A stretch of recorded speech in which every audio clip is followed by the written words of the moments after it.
I am the last man on earth to be telling this story, a ragged man who smells of sheep and earth and campfire.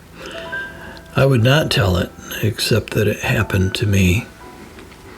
An hour ago, we were in the fields, throwing sticks on the fire and trying to stay warm.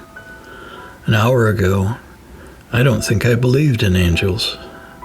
Well, I'm warm now, and I know more about angels than most any man alive. I was watching the stars when it burst into view, a towering monster of light with blazing eyes and a voice like a trumpet. I was terrified until I noticed the expression on his face and realized I could understand his words. He was glad with some gigantic joy, and soon there were hundreds of them, hopping about like excited children, shouting, singing like their hearts were on fire.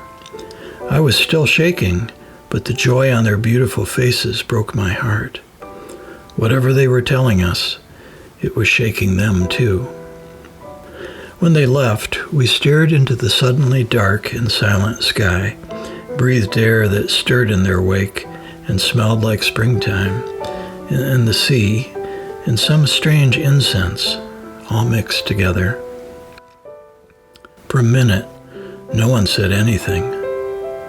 I trembled, but I was no longer afraid, maybe not even surprised. Somehow, I think I knew there was such beauty in the world. There was a place for it in your soul, just waiting. But I never expected to see it, had almost forgotten it was there. We will find him in Bethlehem, they said, just over those hills, and so we run with our own gigantic joy, run so far that my lungs are on fire, just as my heart is on fire. And now, still panting, I step into the dark barn, duck under the cobwebbed timber, and stop. Lamplight flickers over the drafty room. A man leans against the wall, and a woman leans against him.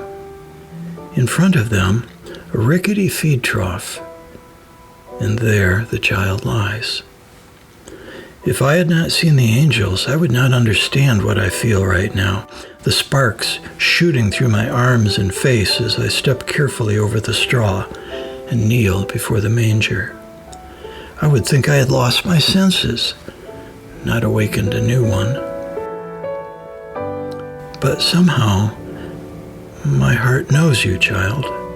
It knew there was someone like you in the world, though it did not know that it knew.